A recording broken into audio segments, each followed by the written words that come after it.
Shalom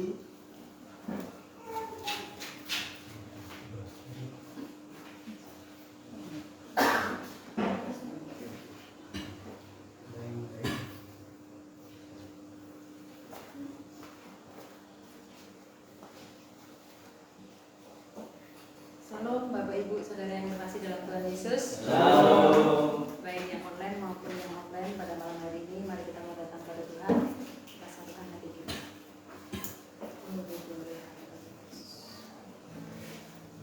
Bapak yang penuh kasih, Bapak yang kami kenal dalam nama Tuhan Yesus Kristus, sungguh hati kami mengucap syukur Tuhan setiap kasih karunia pada setiap kehidupan kami ya Tuhan. Untuk malam ini kami mau datang kepada-Mu Yesus. Kami mohon ampun setiap kesalahan kami, baik yang kami sengaja maupun yang tidak kami sengaja ya Tuhan. Tuhan Yesus urapi kami, biar kami mau menyenangkan hati-Mu, kami mau meninggalkan meninggikan nama-Mu Tuhan Yesus. Biar Tuhan mengurapi setiap kami yang datang pada kesempatan malam ini ya Tuhan Yesus, urapi bagi yang masih dalam perjalanan Engkau pimpin Tuhan, biar kami bersama-sama meninggikan nama-Mu ya Tuhan. Tuhan Yesus, Tuhan kami yang penuh dengan kasih, kami menyerahkan ibadah ini Tuhan, biar Tuhan yang akan menolong dari awal pertengahan hingga akhirnya nanti. Terima kasih Tuhan, terima kasih, hanya di dalam nama Tuhan Yesus Kristus kami meninggikan nama-Mu. Haleluya, amin. Ada sukacita Bapak Ibu Saudara? Amin. Mari kita bangkit berdiri, kita akan menaikkan pujian Yesus kekasih jiwaku.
Kekasih jiwa kita semua. Silakan duduk kembali. Mari kita siapkan diri kita untuk mendengarkan firman Tuhan. Saat ini kita adalah saat yang terindah untuk datang kepada Tuhan. Kita mau menikmati setiap hadirat Tuhan.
apa yang keluar dari lidah mulut hamba-Mu biarlah Tuhan menjadi berkat Yesus. Terima kasih Tuhan, terima kasih. Kami juga setiap kami yang mendengarkan Tuhan, biarlah kami menyiapkan hati kami, pikiran kami, biarlah konsentrasi kami penuh dengan di dalam hadirat-Mu ya Tuhan. Terima kasih Tuhan, terima kasih. Hanya di dalam nama Tuhan Yesus Kristus kami siap menerima kebenaran firman-Mu. Haleluya. Amin.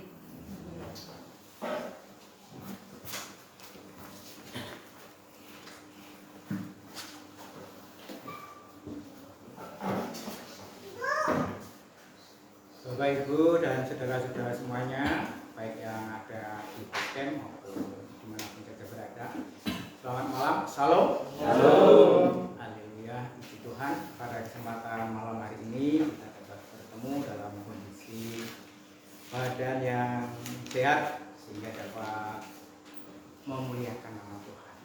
Baik Bapak Ibu semuanya, mari kita belajar firman Tuhan, yang mana pada kesempatan malam hari ini kami memberi judul atau tema doa yang dijawab.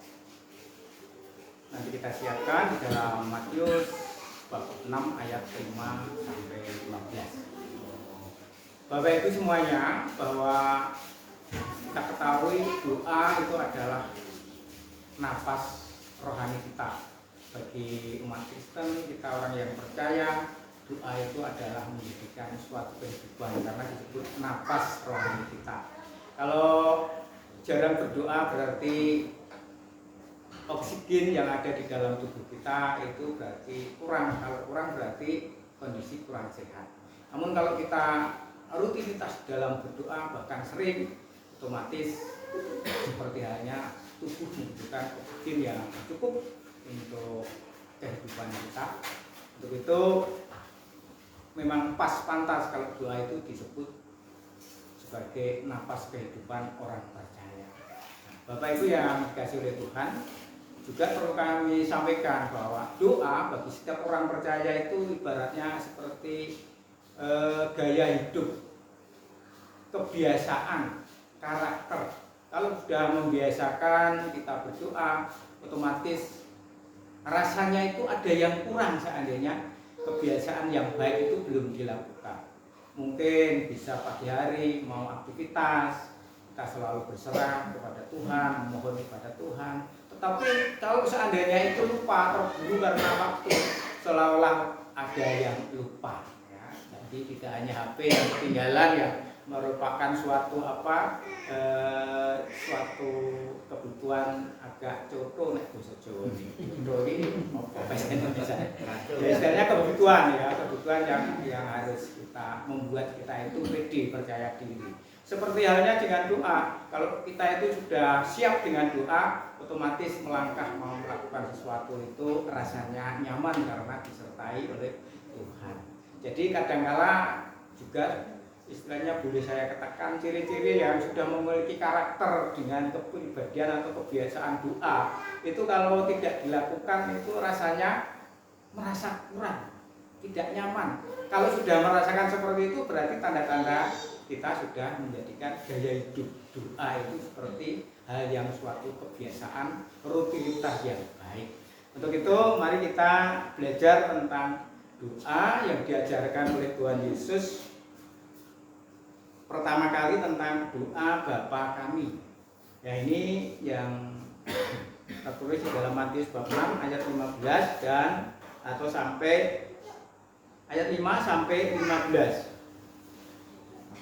Perikopnya adalah tentang hal berdoa. Karena lumayan cukup banyak sampai ayat yang ke-15. Nanti kita baca bergantian. Saya yang ganjil dari ayat 5 nanti berikutnya kita baca Bapak Ibu semua. Hal berdoa. Dan apabila kamu berdoa, janganlah berdoa seperti orang munafik. Mereka suka mengucapkan doanya dengan berdiri dalam rumah-rumah ibadat dan pada tikungan-tikungan jalan raya supaya mereka dilihat orang. Aku berkata kepadamu, sesungguhnya mereka sudah mendapatkan upahnya. Tetapi jika engkau berdoa, masuklah ke dalam kamarmu, tutuplah pintu dan berdoalah kepada Bapamu yang ada di tempat tersembunyi.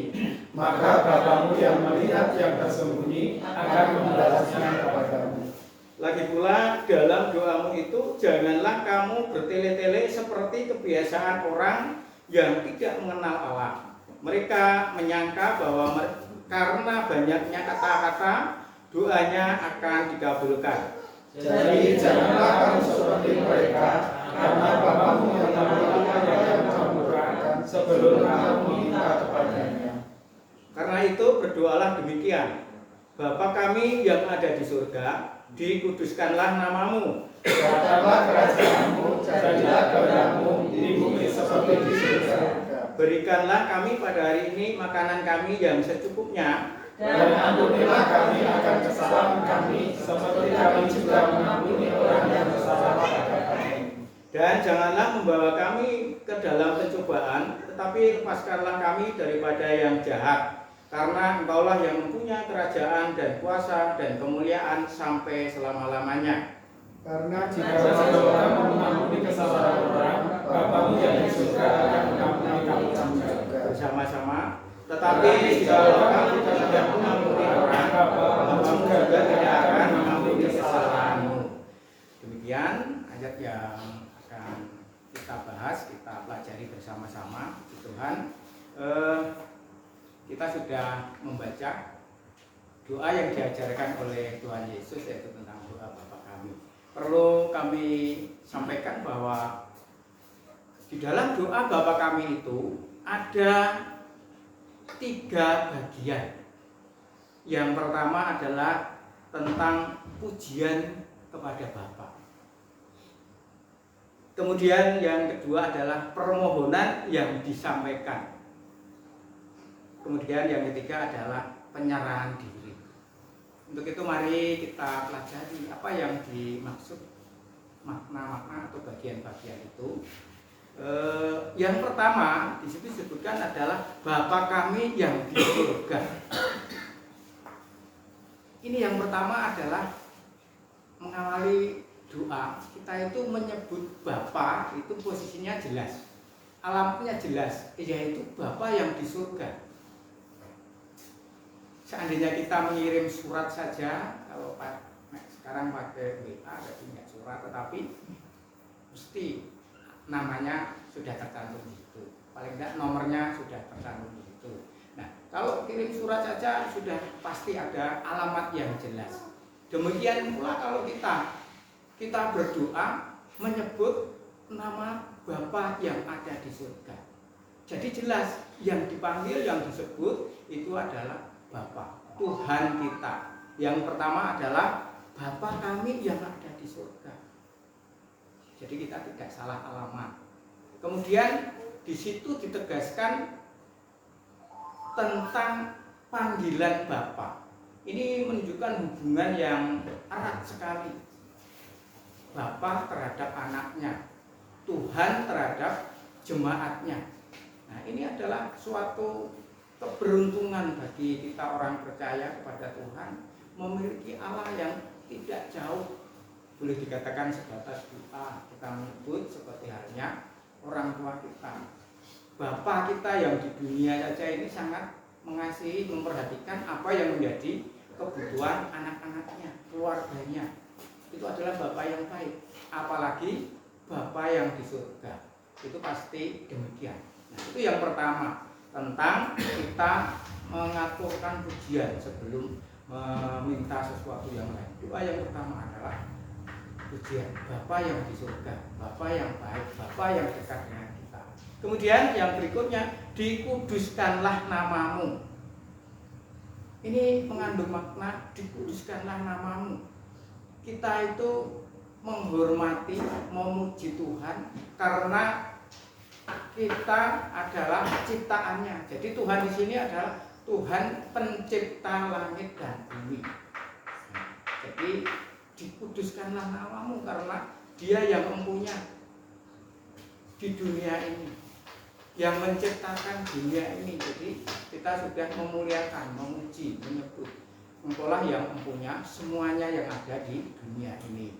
Nah, jadi ini juga suatu pujian, dikuduskanlah namamu. Nah, cara untuk menguduskan nama Tuhan itu seperti apa? Yaitu diantaranya adalah menyebut nama Tuhan tidak dengan sembarangan.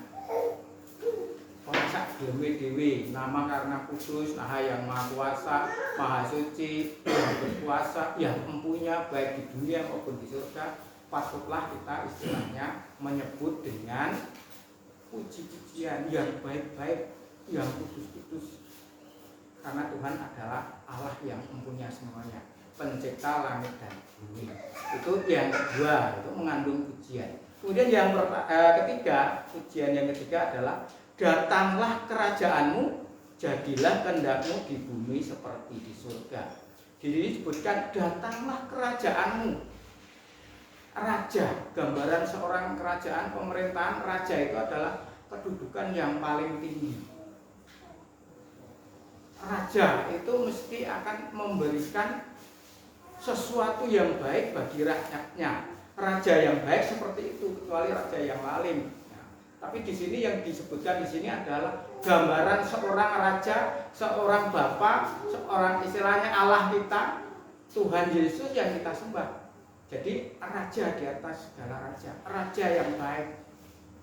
Kita patut memuji, itu yang ketiga. Jadi datanglah kerajaanmu. Kemudian jadilah kehendakmu. Itu adalah di dalam hati kita itu memiliki kepercayaan total. Yang jadi adalah kehendak Tuhan, bukan kehendak kita, kehendak manusia. Jadi ini termasuk pujian. Kita berserah kepada Tuhan dan memiliki keyakinan bahwa yang jadi itu supaya kehendak Tuhan. Seperti Tuhan Yesus pada waktu berdoa itu juga, walaupun pada waktu mau ditangkap disalib merasakan sangat berat, tapi tetap menghendaki yang terjadi adalah kehendak Bapa, bukan kehendaknya pribadi Yesus secara manusia, tetapi kehendak Bapa, berserah. Kita demikian juga memiliki kepercayaan kepada Tuhan yang Maha Kuasa. Saya yakin yang akan terjadi di dunia ini adalah yang terbaik. Keadaan apapun Tuhan pasti akan memberikan yang terbaik. Nah ini makna bagian yang pertama tentang pujian kepada Tuhan. Kemudian yang kedua adalah tentang permohonan yang disampaikan. Yang pertama adalah berikanlah kami pada hari ini makanan kami yang secukupnya. Berikanlah, ini adalah suatu permohonan. Setelah kita memuji Tuhan, kita terus mengutarakan apa yang menjadi permohonan-permohonan kita. Di sini disebutkan berikanlah pada hari ini makanan kami yang secukupnya. Makanan ini adalah berupa rezeki yang di sini juga tidak letterlek kok hanya orang butuh makan tok. Tapi pada waktu sekarang kita perlu istilahnya membutuhkan berbagai macam kebutuhan. Itu disampaikan pada Tuhan, pada Bapa kita sah-sah saja, baik-baik saja. Tidak hanya berupa makanan, mungkin yang dibutuhkan kalau pakaian juga menyebut pakaian tidak apa-apa. Kalau perlu kendaraan cukup motor ya sebut motor, cukup mobil sebut mobil. Jadi sesuai dengan kebutuhan. Di sini disebutkan secukupnya. Nah, secukupnya ini mengandung arti tidak serakah. Jadi cukup itu tidak kekurangan, tidak berlebihan, tetapi cukup ini artinya sangat luas. Seorang yang kaya mungkin cukupnya tidak hanya butuh motor mungkin ya. Mungkin mau keluar kota, keluar pulau, mampu beli tiket untuk pesawat. Nah, itu salah satu gambaran cukup. Jadi tidak cukup itu kok sedikit, cukup itu kok mepet, pas, tapi memang benar-benar sesuai dengan kebutuhan manusia, ya, kebutuhan kita. Jadi yang ditekankan di sini adalah agar Tuhan memberikan rezeki itu secukupnya, dalam arti supaya kita itu tidak memiliki hati yang serakah. Pasti Tuhan akan selalu memberikan, bahkan dalam firman Tuhan juga disebutkan orang yang percaya itu akan diberkati sampai meluap, bahasa Jawanya luber gitu Pak. Jadi yang kedua ini adalah fokus kita itu meminta tentang apa yang menjadi kebutuhan kita. Bukan suatu keinginan, tapi menjadi kebutuhan kita. Bagi anak yang belajar mungkin kebutuhannya cukup untuk membayar SPP atau apapun, cukup untuk membayar seragam, membayar buku, dan lain-lain. Itu istilahnya suatu kebutuhan, ya, bukan keinginan. Kalau keinginan jajan juga sebenarnya ada yang suatu kebutuhan, tetapi kalau berpesta-pesta itu mungkin sudah berlebihan, itu namanya mungkin keinginan gitu ya, yang menuruti hawa nafsunya. Jadi jangan sampai di sini diartikan secukupnya itu kurang, tetapi supaya kita tidak serakah. Kemudian kalau kebutuhan istilahnya kita memohon itu yang berikutnya kedua, ampunilah kami akan kesalahan kami seperti juga kami mengampuni orang yang bersalah kepada kami. Tuhan adalah pribadi yang kudus, yang suci. Sehingga di sini kita patutlah dengan jujur mengaku segala dosa dan kesalahan kita. Mengakui pada Tuhan bahwa kita adalah manusia yang tidak sempurna. Yang di sini ditegaskan adalah adanya kejujuran. Ampunilah kami akan kesalahan kami, seperti juga kami mengampuni orang yang bersalah kepada kami. Supaya kita benar-benar di hadapan Tuhan jujur. Yang artinya jujur di sini, kalau melakukan kesalahan kita mengaku salah, tetapi kalau mengulangi lagi itu namanya sudah nggak jujur lagi. Mengulangi kesalahan-kesalahan yang sama, istilahnya tidak ada pertobatan, tidak ingin memperbaiki. Yang dimaksud jujur di sini juga istilahnya tadi, mengaku salah, berusaha untuk memperbaiki. Nah, itulah konsekuensi kita kalau jujur di hadapan Tuhan. Salah tetapi ingin memperbaiki. Nah, di dalam Matius 6 ayat 14 dan 15 tadi sudah dibaca bahwa kalau kita itu mau mengampuni setiap orang yang bersalah kepada kita, Bapa kita yang di surga juga mau memberikan maaf kepada kita. Nah, supaya doa-doa kita itu juga didengar, dijawab oleh Tuhan, otomatis kita tidak menyimpan dendam, menyimpan amarah kepada siapapun yang mungkin melukai hati kita. Kita harus benar-benar memiliki kesabaran, kerelaan hati untuk siap mengampuni. Sulit kalau dikatakan seperti ini, mangkal banget, abot rasanya. Tetapi kalau kita menengok apa yang dilakukan Tuhan Yesus, teladan Tuhan Yesus, dihina sampai seperti apapun, siap untuk memberikan maaf, memberikan pengampunan. Nah, ini permohonan yang kedua, bahwa kita harus benar-benar jujur, rela mengakui kesalahan kita, dan kita siap memberikan maaf pada siapapun. Kemudian yang terakhir di dalam penyerahan diri itu di dalam doanya yang demikian. Dan janganlah membawa kami dalam pencobaan, tetapi lepaskanlah kami daripada yang jahat. Dan janganlah membawa kami ke dalam pencobaan, tetapi lepaskanlah kami daripada yang jahat. Mengandung arti penyerahan diri. Itu maksudnya demikian, bahwa kita sebagai manusia tidak luput dari dosa. Ya, jadi kita mengakui bahwa sebagai manusia tidak luput dari dosa.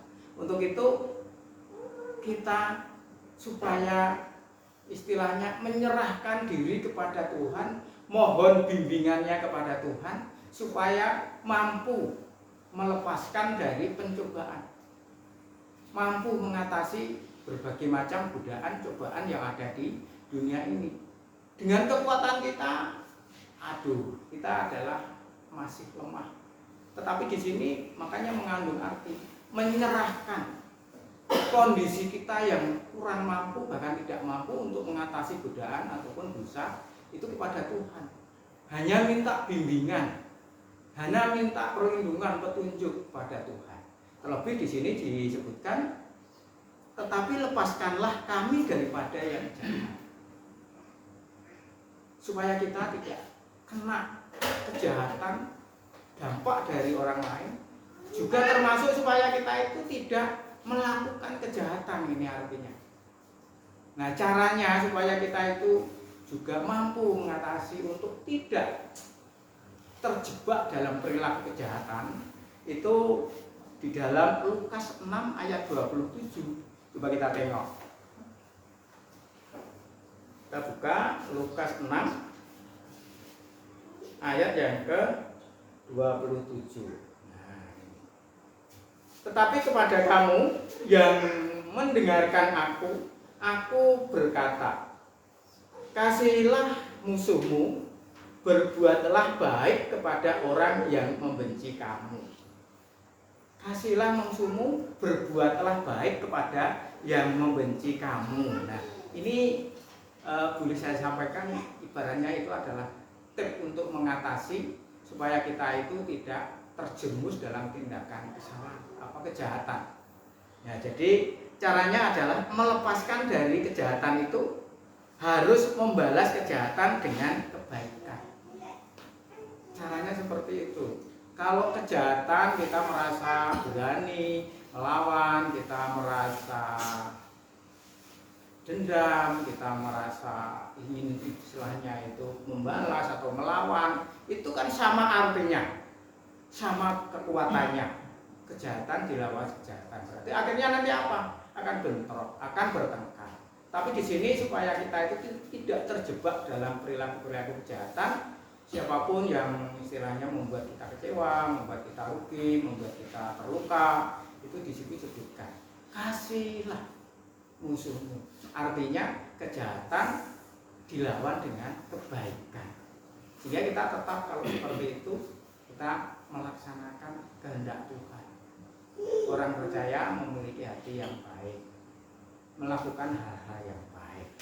Nah, Bapak Ibu dan Saudara semua yang dikasihi oleh Tuhan Yesus, kira-kira itulah gambaran yang dikehendaki oleh Tuhan kepada kita tentang doa Bapa kami. Maksudnya adalah seperti itu, sehingga kalau kita berdoa istilahnya bukan letterlek seperti itu, harus persis seperti itu, tetapi minimal ada arah-arah yang seperti itu. Kita menyebut alamat doa dengan tepat, Bapa yang di surga. Kita memohon penuh dengan kerendahan hati, ada kesadaran yang penuh, ada keyakinan, kepercayaan yang penuh. Tuhan mampu menjawab, Tuhan mampu memberi dan lain-lain. Itu harus tertanam di dalam hati kita. Kemudian yang terserah keberadaan kita itu adalah nek basa Jawane sekeng, kalau bahasa Indonesia adalah lemah, tidak mampu, sehingga kita harus memiliki penyerahan total kepada Tuhan, bahwa yang mampu melakukan sesuatu itu adalah Tuhan kita, Yesus Tuhan kita, Bapa kita yang ada di surga. Nah, demikian kira-kira di dalam makna doa Bapa kami. Kemudian kalau kita sudah punya gambaran ajaran doa yang diajarkan oleh Tuhan Yesus seperti itu, kira-kira petunjuk dan etika bagaimana cara kita berdoa. Etika bagaimana cara kita berdoa. Yang pertama adalah tidak munafik. Itu di dalam Matius 6 ayat yang kelima. Ini kita bergeser pada Matius 6 ayat yang kelima. Dan apabila kamu berdoa, janganlah berdoa seperti orang munafik. Mereka suka mengucapkan doanya dengan berdiri dalam rumah-rumah ibadat dan pada tikungan-tikungan jalan raya, supaya mereka dilihat orang. Aku berkata kepadamu, sesungguhnya mereka sudah mendapat upahnya. Nah, di sini saya tekankan bahwa kita kalau berdoa, etika kita itu jangan munafik. Artinya hanya untuk lahiriah saja, supaya kita dipuji oleh orang, kita berdoa supaya dilihat oleh orang, kelihatan rohani. Wah, itu kata-kata kata-katanya juga bagus, indah dan lain sebagainya. Di sini disebutkan malah ayat yang terakhir itu, bagian terakhir jelas kalau sudah arahnya hanya untuk pujian orang sesama kita, memuji kita, upahnya ya cukup itu saja, cukup pujian itu. Tuhan sudah tidak mendengarkan karena sudah diupahi oleh nek Jawa alemane wong dunya, pujiane wong dunya. Hanya itu upahnya, Tuhan tidak mendengar lagi. Jadi jangan sampai istilahnya etika kita berdoa itu hanya mencari sesuatu yang arahnya bukan Tuhan. Jadi kalau berdoa tidak munafik itu sebenarnya fokus kita itu adalah kepada Tuhan. Berdoa kita itu kepada Tuhan. Kita itu menghadap Tuhan. Jangan mau memikirkan siapa yang melihat, siapa yang mendengar orang. Misalnya. Fokus kita itu hanya tertuju kepada Tuhan. Bahkan pada ayat berikutnya, kalau nggak salah itu ayat yang ke-6. Itu kalau berdoa itu kita supaya justru malah tersembunyi. Kita itu mencari di sini supaya masuk di dalam kamar tertutup. Nah, kalau pengalaman saya pribadi itu sebenarnya kalau doa istilahnya sendiri tersembunyi, yang sepi, entah itu di malam hari, entah itu bangun pagi hari, itu rasanya itu benar-benar bisa konsentrasi. Seperti halnya kalau kita pada waktu dulu belajar masih sekolah mencari waktu yang tenang itu ya bangun pagi, ngomong bertani, kemudian menjaga peluru. Nah kita belajar. Sama halnya dengan berdoa. Benar-benar kita supaya bisa fokus, jangan ada gangguan yang lain. Pikiran kita, fokus hati kita itu adalah tertuju kepada Tuhan, memohon kepada Tuhan. Nah ini yang dikatakan tidak munafik. Jadi benar-benar Tuhan itu melihat hati yang berdoa. Ada hubungan intim dengan Tuhan. Secara hati, secara kepribadian ada hubungan. Makanya saya sebenarnya berusaha untuk selalu berdoa itu dalam keadaan apapun, artinya tidak hanya pas dalam susah untuk meminta pertolongan, tetapi juga pada waktu bergembira atau berhasil, jangan sampai lupa mengucapkan puji syukur. Tuhan telah memberkati. Nek secara dialog, secara istilahnya ya tujuan pokok. Engko ndak dilehke karo Gusti, kowe nek ndonga mung nek butuh. Nek wis kasil kowe lali, nek ngono kuwi impamane. Itu memang kalau dalam hati saya seperti itu. Jadi berusaha untuk dalam segala hal, dalam suka, dalam duka, dalam berhasil, dalam mungkin kegagalan pun kita tetap harus berdoa.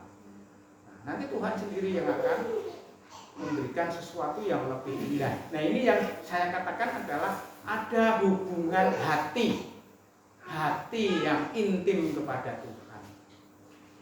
Tuhan mengetahui apa yang menjadi kebutuhan kita, tetapi perlu kita sampaikan juga, perlu kita ucapkan juga. Kembali istilahnya dalam segala hal mengucap syukurlah, terlebih adalah dengan berdoa. Bahkan kalau kita istilahnya doa adalah nafas rohani seperti halnya tadi, doa itu tidak hanya secara pribadi, bisa ditingkatkan yang sudah punya keluarga dan lain sebagainya. Itu lebih afdal lagi karena dalam firman Tuhan 2 atau 3 orang dan sebagainya berkumpul sepakat berdoa, itu Tuhan lebih suka. Tuhan kita lebih memiliki kekuatan istilahnya kelompok berdoa kepada Tuhan. Jadi yang dimaksud jangan munafik itu benar-benar yang dituju itu kepada Tuhan. Minta kepada Tuhan kok cuma hanya supaya dilihat orang, itu kan tidak benar. Jadi jangan sampai kita di hadapan Tuhan tidak mendapat jawaban, hanya pujian oleh manusia. Itu yang pertama. Kemudian etika yang kedua adalah tidak bertele-tele. Coba kita baca di dalam Matius 6 ayat yang ke-7. Matius 6 ayat yang ke-7. Kita baca bersama-sama. Siap ketemu? 2, 3. Lagi pula dalam doamu itu janganlah kamu bertele-tele seperti kebiasaan orang yang tidak mengenal Allah. Mereka menyangka bahwa karena banyaknya kata-kata doanya akan dikabulkan. Nah, di sini etika kita itu disebutkan jangan bertele-tele. Ini adalah kadangkala kata-kata yang diulang-ulang ini juga termasuk bertele-tele. Di situ disebutkan sebenarnya sebelum kita mengucapkan saja Tuhan itu sebenarnya sudah tahu, tetapi kita perlu menghasilkan kepada Tuhan. Doa, kata-kata yang baik dirangkum, dikemas dengan indah memang perlu, tapi tidak usah berputar-putar. Kata-kata yang baik, tetapi intinya to the point, tahu yang dimaksud. Nah, demikian, tidak bertele-tele ya.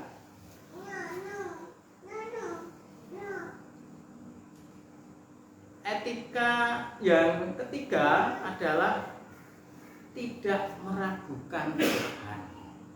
Nah, ini sebenarnya yang kadangkala kesulitan setiap orang percaya. Iman katanya sih, iya, kuat iman.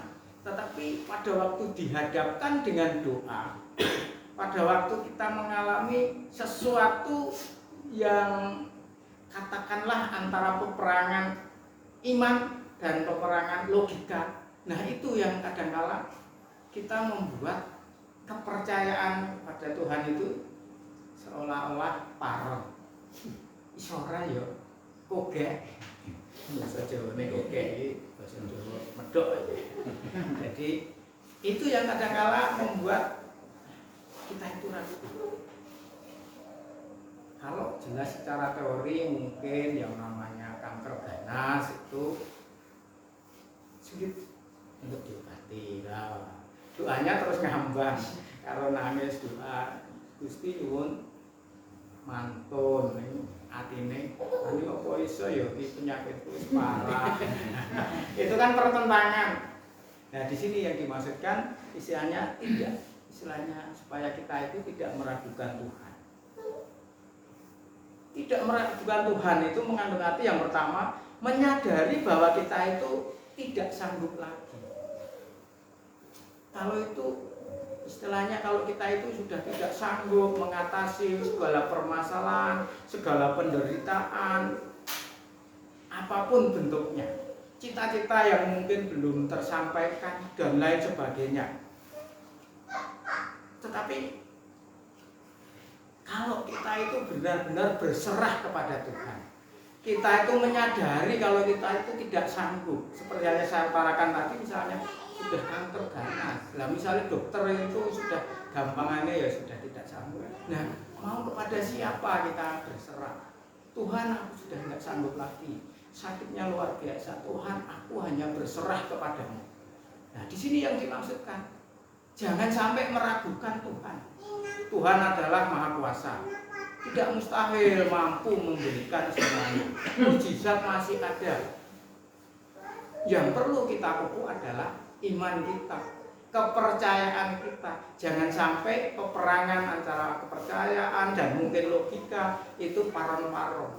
Kalau kita itu sudah berserah pada Tuhan, kita tidak sanggup untuk mengatasi semua. Tuhan yang akan sanggup, Tuhan yang akan siap untuk memberikan, asalkan yaitu tadi berserah kepada Tuhan. Nah, apapun yang terjadi nanti pasti akan yang terbaik. Tidak setiap orang sakit minta terus sembuh semua. Kalau memang kehendak Tuhan sudah dipanggil, rumahnya sudah jadi, mungkin ya itu istilahnya kuasa Tuhan. Semuanya adalah yang terbaik. Daripada hidup sakit terus kamar-kamar bertahun merasakan sakit yang berkepanjangan. Jadi Tuhan adalah Allah yang Maha Tahu, Allah yang Maha Kuasa, yang sanggup memberikan terbaik bagi umat-umatnya. Yang pertama adalah itu, bahwa kita menyadari tidak sanggup sehingga menyerahkan kepada Tuhan. Kemudian Bapak kita itu mengetahui yang kita perlukan sebelum kita meminta. Di dalam Matius ayat 6 ayat yang ke-8 tadi sudah dibaca belum? Belum ya kira. Saya bacakan. Jadi janganlah kamu seperti mereka, karena Bapamu mengetahui apa yang kamu perlukan sebelum kamu minta kepadanya. Nah, ini ibaratnya kita menghadapi soal ulangan, Tuhan itu sudah tahu jawabannya. Kita tidak meminta aja Tuhan sudah tahu. Ada firman juga dikatakan, apa yang tidak dilihat oleh mata, didengar oleh telinga, Tuhan telah siapkan apa yang menjadi kebutuhan kita. Luar biasa kan Tuhan kita. Jadi benar-benar kita memiliki iman kepada Tuhan. Kalau kita berdoa benar-benar percaya penuh, jangan meragukan Tuhan. Itu etikanya. Jadi ada 3 itu tadi yang harus kita pegang. Jangan sampai Tuhan yang Maha Kuasa kok diragukan. Nah, kuasanya di mana kalau kita meragukan? Tuhan yang Maha Kuasa sanggup apapun, mengubah apapun, karena Tuhan adalah Maha Kuasa. Itu yang perlu kita sadari ya, kita pahami. Jangan sampai meragukan Tuhan. Kalau berdoa kita terus ragu-ragu, ya hasilnya sudah 0. Saya yakin betul kalau kita meragukan. Minta kepada orang tua kita, apa kuat pakai motor. Padahal orang tuanya wis nabung nyeleni sesukna SMA wayahe misalnya, wayahe sekolah aku kendaraan. Sudah disiapkan. Seperti halnya juga Bapak yang ada di surga, walaupun kita itu tidak meminta, tetapi kalau itu memang butuh, Tuhan pasti sudah memberikan, sediakan. Kemudian untuk mengatasi supaya benar-benar tidak meragukan Tuhan itu ada di dalam Yakobus 5 ayat 16 bagian B. Ini perlu juga saya ungkapkan. Yakobus 5 ayat yang 16 bagian terakhir. Doa orang yang benar bila dengan yakin didoakan sangat besar kuasanya. Nah, ini saya garis besari dengan yakin. Nah, di sini disebutkan. Makanya kalau kita berdoa jangan ragu, dengan yakin. Sekali gagal tidak apa-apa, dengan yakin kedua. Nanti pasti Tuhan akan memberikan yang terbaik dengan yakin. Doa orang benar, yang dimaksud orang benar bukan orang yang harus tanpa celah, tanpa dosa. Tetapi seperti hanya tadi saya ungkapkan, kita mengakui dosa kita dengan kejujuran. Tuhan sendiri yang akan mengampuni dan Tuhan yang akan membenarkan kita. Dengan catatan ya itu tadi, sudah melakukan dosa, minta ampun, diulang lagi, minta dosa, minta ampun, diulang lagi. Itu namanya dolanan, tidak serius dalam hati di dalam minta ampun. Doa orang benar bila diyakini, diungkapkan, besar kuasanya. Nah, ini yang perlu kita pegang. Firman Tuhan seperti ini yang membuat supaya kita itu tidak ada keraguan. Bentuk apapun doa kita, permohonan apapun doa kita kepada Tuhan, Tuhan adalah akan siap. Tuhan adalah sang punya mujizat. Jadi seandainya sudah di luar akal, di luar nalar, di luar kemampuan kita, Tuhan yang Maha Kuasa, bila dengan yakin didoakan, itu memiliki kekuatan yang luar biasa. Yang terakhir, saya coba akan memberikan kesaksian. Barang kritis mungkin sudah pernah di sini belum. Jadi akan saya rangkum kehidupan saya menjadi 3 bagian ya. Sebenarnya masih ada lagi, tapi yang terakhir itu kalau sudah tua, sudah mau dipanggil Tuhan, itu kan sudah tidak ada kesaksian. Yang menyampaikan itu mungkin anak cucunya. Tapi yang sedang saya alami, saya adalah termasuk pada waktu kecil anak nakal, anak manja. Di usia SMP kelas 2, saya itu baru mengalami perubahan yang menurut saya drastis. Ya, jadi di situ saya sudah mulai merasa malu, punya nilai jelek. Pada waktu itu nggak pernah belajar, entah naik, entah nilai jelek, sudah nggak dipikir, kandangnya melebu. Nah seperti itu. Tapi kelas 2 sudah memiliki tanggung jawab. isin nek bijine elek. Berpakaian juga istilahnya sudah mulai menuju kepada rapi. Nek dhisik nek ratu kok rasah njaluk ganti ya piye arep nek sekarang SMP kelas 2 sudah mulai isin. Nah, di situ juga saya termasuk sudah mulai rutinitas berdoa. Sudah rutinitas ya, dulu digaji karena yang dekat digaji. Bahkan saya dulu pengen ikut kepada latihan pencak silat itu pun gagal karena yang ada hanya satu-satunya kehabisan pada waktu itu hanya hari Minggu. Sudah saya tanggalkan, saya tetap ibadah terus. Ada olahraga ini pertandingan, rata-rata pertandingan harinya Minggu. Diajak pertandingan kalau Minggu pagi sudah tidak usah, saya ke gereja saja. Ini sudah mulai ada rasa perubahan yang luar biasa. Istilahnya memiliki karakter ya. Kalau tidak ke gereja itu ada yang kurang. Berdoa itu juga istilahnya rutin. Bahkan saya sampaikan, saya itu hanya bermain, latihan mungkin voli, latihan mungkin pingpong, pertandingan, itu sudah saya sebelum berangkat pasti berdoa. Yang intinya seandainya kalau latihan ya supaya istilahnya latihan dengan serius. Kalau bertanding juga walaupun tidak harus menang tapi mampu menjamu teman tamu dengan baik, istilahnya menjadi relasi main yang baik. Intinya kan seperti itu. Kemudian sampai kepada saya katakan bahwa saya hanya istilahnya sedang-sedang, tidak pernah saya mendapat ranking 1, 2, 3, hanya biasa-biasa. Tetapi ya puji Tuhan lancar ya, karena saya selalu mau ke sekolah juga berdoa mati mengandalkan Tuhan ya, lancar semuanya.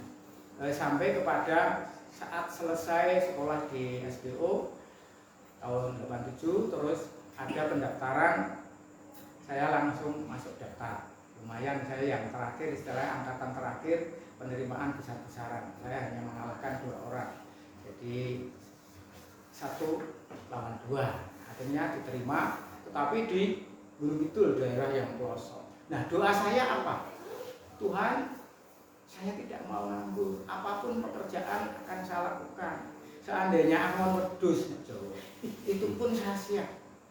Begitu bener saya doa. Prasojo nek cara Jawane. Apa enake ati keluar yang dari hati ini. Tuhan, saya minta pekerjaan. Akhirnya diterima juga. Puji Tuhan, lumayan kan? Seandainya saya tidak ikut itu mungkin sudah agak kepancang. Karena penerimaan guru olahraga setelah saya itu satu provinsi hanya 7 orang. Setelah itu sudah sulit lagi sampai sekarang.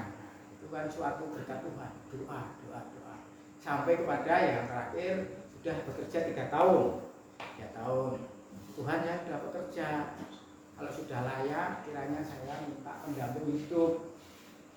3 bulan jedul ibunya. Nah, itu puji Tuhan. Benar-benar saya istilahnya segala situasinya saya istilahnya saya rindu untuk senantiasa memohon kepada Tuhan.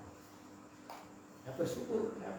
Dari sekolah lancar, dari pekerjaan lancar, dari mencari istri. Ya puji Tuhan. Postur sing kaya ngene untuk istri yang cantik. Ya, itu kan puji Tuhan. Hubungan yang intim dengan Tuhan, Tuhan tahu. Tuhan akan memberikan yang terbaik. Puji syukur pada Tuhan. Nah, untuk itu saya mengajak senantiasa doa. Mari kita doa. Miliki doa seperti halnya gaya hidup, kebiasaan doa, karakter kita harus berdoa.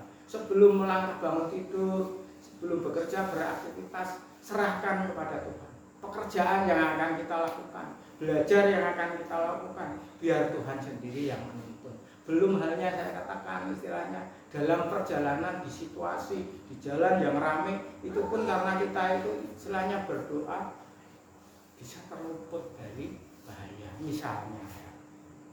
Jadi sering pada waktu pertama kali saya mencari Pak Daniel, saya boncengan sama Pak Tono.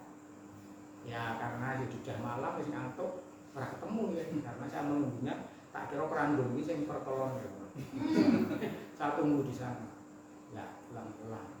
Akhirnya saat tunggu di rumah, istilahnya di gardu itu, justru Pak Daniel lewat pakai mobil. Saya kan nggak tahu sama Pak Tono. Dia mundur ngerti nek saya sama Pak Tono. Sudah ketemu. Tapi pulangnya itu ya kalau tidak istilahnya Tuhan yang menuntun. Nubruk pembatas ring road. Lah rapati weruh. Minggu nih. Wah, ini puji Tuhan. Di antaranya adalah perlindungan Tuhan akan menyertai pada kita semua yang senantiasa mengandalkan doa dan doa. Yakini Tuhan itu Maha Kuasa yang mampu memberikan terbaik bagi kita semua. Amin. Puji Tuhan. Mari firman Tuhan kita tanggapi dengan kita memuji Tuhan. Yesus, Kau sungguh baik. Yesus, Kau sungguh baik. Yesus, namamu indah. Yesus, ku cinta selalu, ku tinggikan, ku agungkan selamanya. Yesus, Kau sungguh baik.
kami bersyukur kepadamu Tuhan.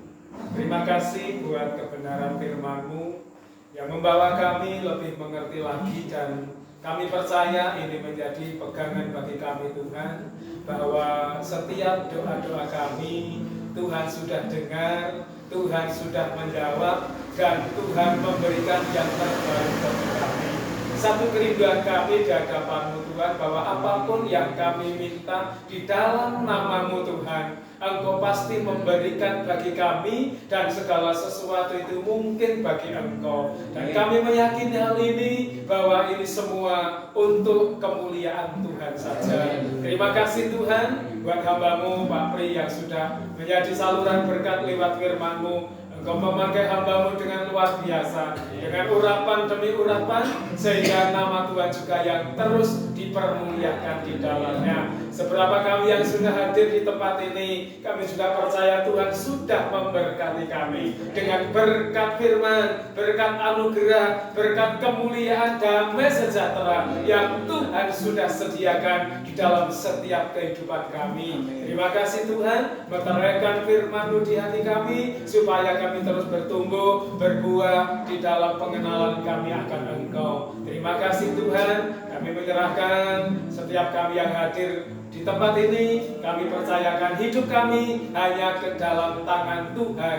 yang penuh dengan kuasa. Terima kasih Tuhan Yesus, kami berdoa buat hamba-Mu Bapak Daniel yang saat ini berada di perjalanan pulang ke Jogja. Tuhan memberkati perjalanan hamba-Mu, tuntun langkah-langkah perjalanan hamba-Mu supaya sampai di Jogja dengan selamat, dan ada pertemuan yang penuh dengan sukacita terhadap kami semua yang ada di tempat ini. Terima kasih Tuhan, terpujilah nama-Mu. Kami menyerahkan juga bangsa dan negara kami ke dalam tangan Tuhan.